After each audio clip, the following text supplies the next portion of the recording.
कहानी की शुरुआत में हमें एक शेर को दिखाया जाता है जो एक चीता का पीछा करके उसे मार देता है। इस चीता के कुछ बच्चे भी होते हैं जो अब अनाथ हो चुके हैं और इन्हीं बच्चों में से एक बच्चा रात को फेंस पार करके सड़क पर पहुंच जाता है और तभी सामने से गाड़ी आती है। वो इस बच्चे को देख लेते हैं। इस गाड़ी में जैन नाम का एक बच्चा है और उसके साथ उसका फादर भी है। ये दोनों चीता के बच्चे के पास जाते हैं और उसे उठा लेते हैं। ये जानते हैं कि सड़क पर रात भर कई गाड़ियां आती हैं और अगर इन्होंने इस बच्चे को यहाँ पर छोड़ा तो ये किसी गाड़ी के नीचे आ जाएगा, इसीलिए ये इसे अपने घर पर ले आते हैं। लेकिन जैन के फादर का इस चीते के बच्चे को अपने पास रखने का कोई भी इरादा नहीं होता, पर जब कुछ दिन ये इनके पास रहता है तो उन्हें भी इससे प्यार हो जाता है और वो ये फैसला करते हैं कि जब तक ये पूरी तरह से बड़ा नहीं हो जाता ये इसे अपने घर पर ही रखेंगे। और अब जैन इस चीते के बच्चे का नाम डूमा रख देता है। धीरे धीरे वक्त गुजरता है और डूमा बड़ा होना शुरू हो जाता है। जैन अब अपने पड़ोस में रहने वाले एक लड़के के साथ डूमा को दौड़ना भी सिखाता है। वो दोनों मोटरसाइकिल पर होते हैं और डूमा उनका पीछा करता है, लेकिन उसकी स्पीड इतनी तेज होती है कि ये फुल स्पीड से मोटरसाइकिल चलाते हैं तो भी वो उससे आगे नहीं निकल पाते।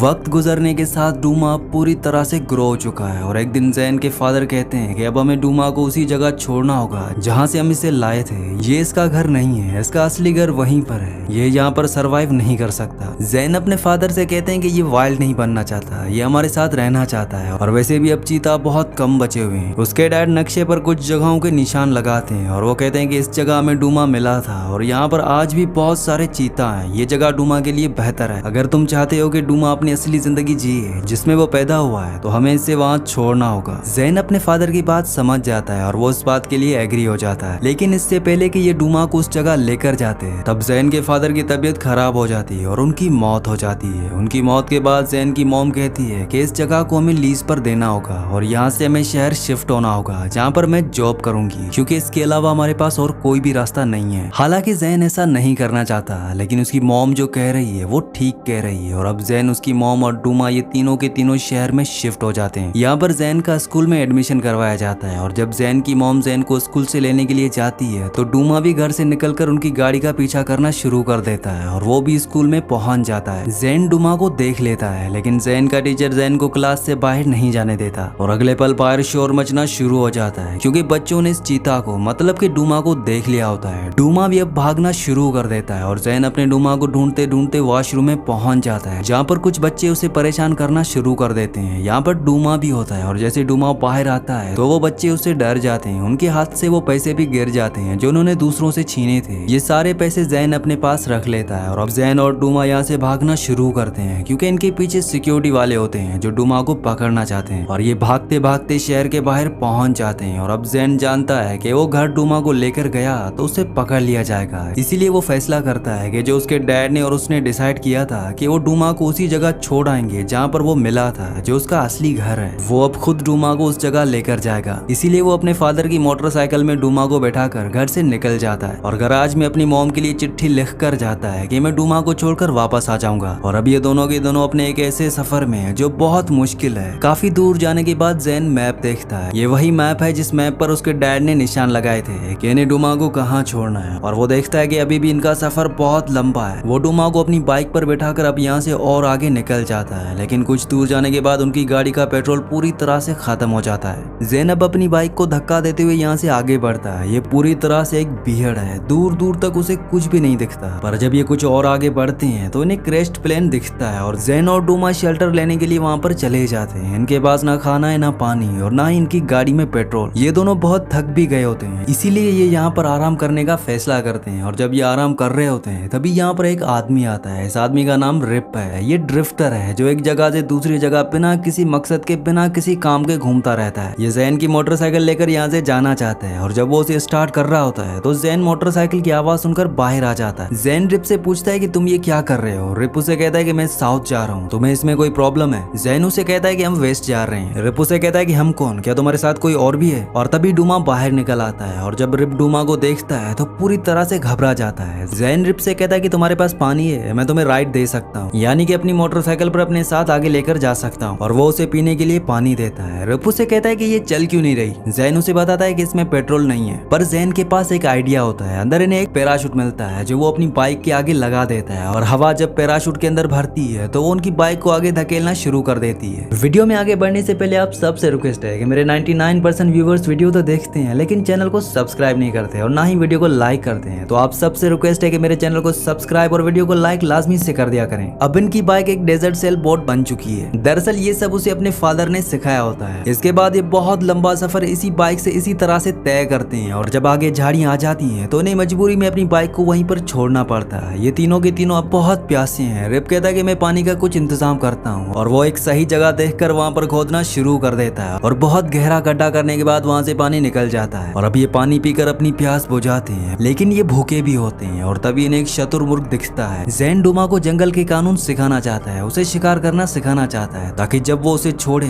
तो वो अपने लिए खाने का इंतजाम कर सके। वो उसे शतुरमुर्ग के पीछे भेजता है, लेकिन डुमा ने आज से पहले कभी भी शिकार नहीं किया है, इसीलिए वो उसे पकड़ नहीं पाता। लेकिन वो उसके अंडे ढूंढ लेता है जिन्हें खाकर ये अपनी भूख मिटाते हैं। इसके बाद जैन रिप को मैप बताता है कि वो कहाँ जाना चाहता है। रिप कहता है कि जिस जगह तुम जाना चाहते हो वो यहाँ से बहुत दूर है, वहाँ जाने का मतलब मौत है। जैन कहता है कि मैं डरता नहीं हूँ। रिप उसे कहता है कि तुम्हें डरना चाहिए और कुछ देर सोचने के बाद रिप जैन को कहता है कि ठीक है, मैं तुम्हें आधे रास्ते तक ले जाऊंगा, लेकिन इसके बाद मैं अपने रास्ते निकल जाऊंगा। अब ये तीनों के तीनों यहाँ से आगे बढ़ना शुरू करती हैं, लेकिन जब जैन अपने कंपास पर देखता है तो वो देखता है कि वो वेस्ट की तरफ नहीं बल्कि नॉर्थ की तरफ जा रही हैं। लेकिन वो फिलहाल रिप को कुछ नहीं कहता। ये आगे पहुंचते हैं तो वहाँ पर इन्हें कुछ खंडर दिखते हैं और तभी आसमान में हेलीकॉप्टर भी आता है। दरअसल ये हेलीकॉप्टर जैन को ढूंढने के लिए आया होता है। रिप उसे छुपने के लिए कहता है और ये तीनों के तीनों अंदर छुप जाते हैं और हेलीकॉप्टर वापस चला जाता है। ये पूरी रात उसी जगह पर गुजार देते हैं और अगली सुबह जब ये यहाँ से निकल रहे होते हैं तभी रिप को वहाँ पर हीरो की एक छोड़ी हुई खान दिखती है और वो उसके अंदर चला जाता है। बाहर जैन भी डुमा को लेकर यहाँ से निकल रहा होता है क्योंकि वो जानता है कि रिप उन्हें सही रास्ते नहीं ले जा रहा। लेकिन इससे पहले कि ये यहाँ से निकलते अंदर से रिप के चिल्लाने की आवाज आती है और जब जैन अंदर जाता है तो वो देखता है कि वो पूरी तरह से मट्टी के अंदर दसा हुआ है। वो उसके मुंह के ऊपर से मट्टी हटाता है, लेकिन वो पूरी तरह से उसे मट्टी से बाहर नहीं निकालता, क्योंकि अगर उसने उसे मट्टी से पूरी तरह से बाहर निकाला तो वो जबरदस्ती इन्हें अपने साथ ले जाएगा। इसीलिए वो उसके हाथ मट्टी से निकाल देता है और वो रिप को कहता है कि मुझे पता है कि तुम हमें शहर ले जा रहे हो ताकि मुझे वापस करके तुम्हें इनाम मिले और साथ ही तुम डुमा को बेचना चाहते हो। इसके बाद जैन अकेला ही डुमा को यहाँ से वेस्ट की तरफ ले जाता है। ये एक नदी के किनारे पहुंच जाते हैं और जैन डिसाइड करता है कि वो नदी से आगे बढ़ेंगे, इसीलिए वो लकड़ी का एक बेड़ा बनाता है और उस बेड़े पर दोनों के दोनों बैठ जाते हैं। पर जैसे ये लकड़ी के बेड़े पर पानी से बहते हुए आगे बढ़ते हैं तो ये पानी एक झरने में बदल जाता है और ये दोनों के दोनों गिर जाते हैं, लेकिन इन दोनों की जान बच जाती है। और अब ये दोनों के दोनों एक जंगल में हैं। ये दोनों काफी भूखे हैं। यहाँ पर बहुत सारी जंगली भैंसें भी होती हैं और डुमा उनका शिकार करने की कोशिश करता है, लेकिन वो उतने बड़े भैंसों का शिकार नहीं कर सकता क्योंकि उसे शिकार करना नहीं आता। वो जंगली भैंसें उसे भगा देते हैं और यहाँ पर डुमा और जैन एक दूसरे से अलग हो जाते हैं। हालांकि जैन उसे ढूंढने की कोशिश भी करता है, लेकिन वो उसे नहीं मिलता क्योंकि वो इंसानों की तरफ से लगाए गए एक पिंजरे में फंस गया होता है। और अब यहाँ पर रात हो जाती है। जैन डुमा को ढूंढ रहा होता है और तभी एक जंगली जानवर उसे मारने के लिए उसके पीछे पड़ जाता है। जैन उसके आगे भाग रहा होता है और तभी उसका पैर किसी चीज पर अटकता है जिससे वो गिर जाता है। वो बेहोश हो जाता है और जब रात को उसकी आंखें खुलती है तो उसके सामने रिप बैठा होता है जिसने डुमा को भी पिंजरे से निकाल दिया होता है और साथ ही साथ उसने जैन की भी जान बचाई होती है। अगली सुबह जैन रिप से माफी मांगता है क्योंकि वो उसे वहाँ पर छोड़ आया था।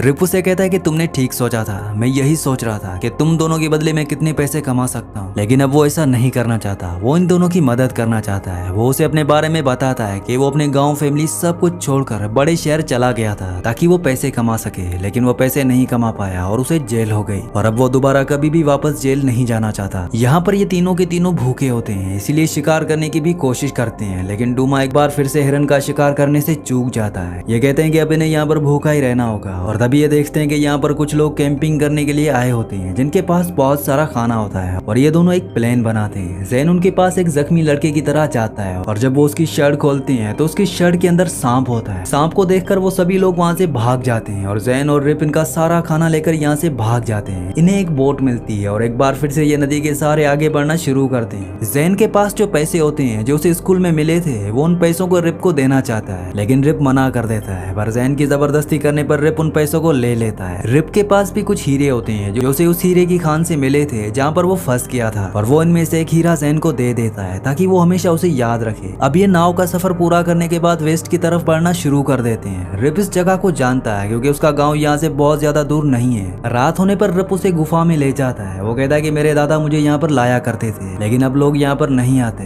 जैन रिप को बताता है कि कुछ ही दिनों पहले उसके डैड की मौत हो गई, वो अचानक से गायब हो गए हमेशा के लिए। ऐसा क्यों होता है? रिप जैन को समझाता है। वो कहता है कि हम एक ही नदी में बह रहे हैं, कोई आज गया तो कोई कल, हम सबको एक दिन इस दुनिया को छोड़कर जाना ही होगा। लेकिन सबसे बड़ी बात यह है कि जब तक हम इस दुनिया में हैं, हम अपने सभी कामों को अच्छे से करें, अपनी जिम्मेदारियों को समझे। डूमा को छोड़ने के बाद तुम अपनी मॉम के पास वापस चले जाना। मैं भी अपने गाँव अपनी फैमिली के पास वापस चला जाऊंगा। पता नहीं मेरी फैमिली मुझे माफ करेगी कि नहीं। अगली सुबह ये दोनों के दोनों आगे बढ़ना शुरू करते हैं और जब ये आगे जा रहे होते हैं तभी इन पर बहुत सारी डेड सी फ्लाइज हमला कर देती हैं। ये फ्लाई, ये मक्खियां बहुत ही खतरनाक होती हैं जो इंसानों का खून चूसती हैं, साथ ही साथ मरे हुए जानवरों को भी खाती हैं। रिप ज़ैन को अपने कपड़े से पूरी तरह से छुपा लेता है लेकिन वो अपने आप को नहीं बचा पाता। बहुत सारी मक्खियां उसे पूरी तरह से काट लेती हैं और अब जैसे जैसे दिन ढलता है वैसे वैसे रिप की तबीयत खराब होना शुरू हो जाती है। उसकी पूरी बॉडी सूख जाती है। यहाँ पर बारिश भी होना शुरू हो जाती है। इस वजह से इन्हें आग जलाने में बहुत मुश्किल हो रही होती है और जो पैसे इनके पास होते हैं उन पैसों को जलाकर यहाँ पर ये आग जलाते हैं। ज़ैन को समझ में आ जाता है कि अगर वो उसके लिए मदद नहीं लाया तो वो जिंदा नहीं बच सकता। इसलिए वो डूमा को कहता है कि तुम्हें यहीं पर रुकना होगा और वो अकेला ही गाँव की तरफ बढ़ जाता है। वो उसके गाँव पहुंचकर उसके लिए मदद ले आता है लेकिन रिप का पूरा चेहरा सूजा हुआ होता है इसीलिए उसे कोई नहीं पहचानता।